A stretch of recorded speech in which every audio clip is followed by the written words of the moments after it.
Today we will learn about gestational diabetes mellitus, also referred to as GDM. We will cover the pathophysiological process of GDM compared to normal physiological function. We will also discuss some signs and symptoms that arise from the condition, along with treatment and management of GDM pre-hospitally and in hospital, and finally, how this all is relevant to paramedic practice. Gestational diabetes can be defined as increased glucose levels, or otherwise known as hyperglycemia, that develops due to beta cell dysfunction and insulin resistance that commonly manifests during the second and third trimester of pregnancy. Gestational diabetes is extremely relevant to health professionals as it affects many pregnancies worldwide, with the condition having more than doubled since 2013 in Australia. As of 2021 to 2022, 18% of pregnant women aged 15 to 49 were diagnosed with gestational diabetes in Australia, and approximately 14% of pregnant women worldwide are living with gestational diabetes. As a paramedic, it is crucial to understand this condition and to be able to recognise the potential of gestational diabetes in patients, as it can cause harmful and long-term effects to both the mother and the fetus. Before we delve into the pathophysiological process of gestational diabetes, let's first understand how glucose is normally regulated in the body during pregnancy. Glucose is a sugar. It's required for energy production in the body.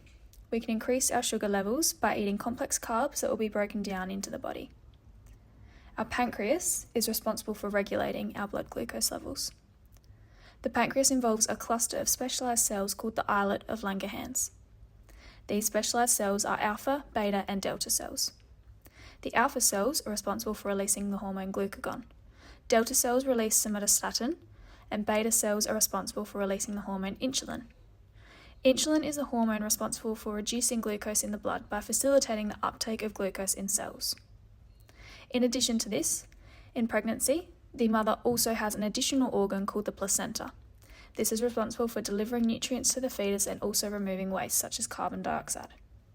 In addition to these, the placenta also produces additional hormones such as the human placental lactogen, or HPL, placental growth hormone, PGH, estrogen and progesterone, which can interfere with the uptake of glucose.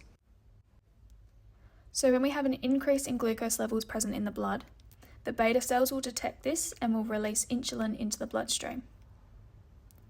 The insulin then binds to insulin receptors on adipose tissue and muscle. During this time, placental hormones are in the bloodstream and act via their own receptors present on adipose tissue and muscle cells. Insulin binding to the insulin receptor causes the insulin receptor substrate protein, or IRS, to phosphorylate and cause a signaling cascade to allow the glucose transporter type 4, or GLUT4, to reach the cell membrane, facilitating the uptake of glucose into the cell, therefore reducing the blood glucose level. However, the placental hormones that act via their own receptors will slow the phosphorylation of the IRS, causing an impaired signaling cascade, reducing the translocation of GLUT4, therefore reducing the amount of glucose uptake into the cell. As a result, the beta cells detect this and increase the amount of insulin released to compensate for the increased glucose levels. This is why the healthy BGL level during pregnancy is higher than the BGL for a non-pregnant individual. In gestational diabetes, this loop still applies. However, the beta cells are unable to keep up with releasing excess insulin, which causes the cells to fail over time, decreasing the amount of insulin released, therefore causing increased levels of glucose in the blood for an extended period of time. There are long-term risks if an individual is or was diagnosed with gestational diabetes. These include type 2 diabetes for both the mother and the child, cardiovascular disease in the mother, an early onset of cardiovascular disease in the child, obesity in both the mother and the child with an increase in childhood obesity,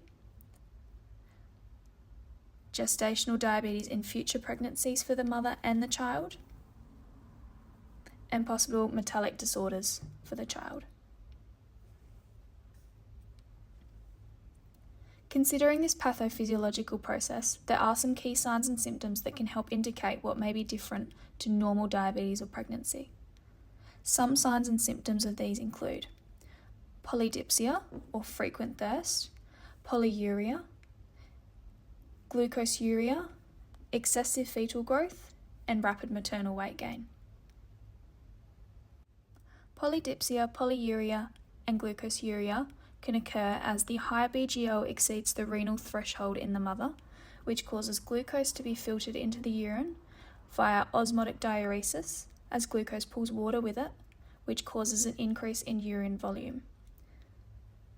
This creates dehydration and therefore thirst.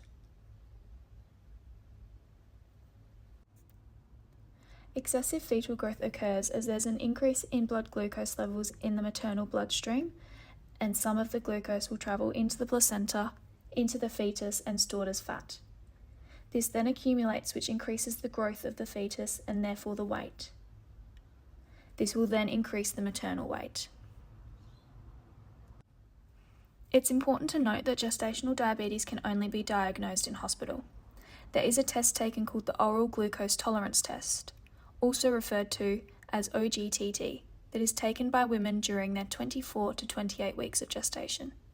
Their BGO is measured 3 times, one after fasting for 8 or more hours, one after an hour of having 75 grams of oral glucose, and one after 2 hours post the 75 grams of oral glucose. The mother will then be able to be diagnosed with gestational diabetes if their BGL is high in 2 or more of the tests. The values that need to be surpassed to be considered for gestational diabetes are 5.1 millimoles per litre or higher for fasting, 10 millimoles per litre or higher for 1 hour post the glucose, and 8.5 millimoles per litre or higher for 2 hours post the glucose. In the pre-hospital setting, it is important to acknowledge that gestational diabetes can only be diagnosed by the hospital. However, it is still important to have a clear understanding of gestational diabetes so it can be treated effectively.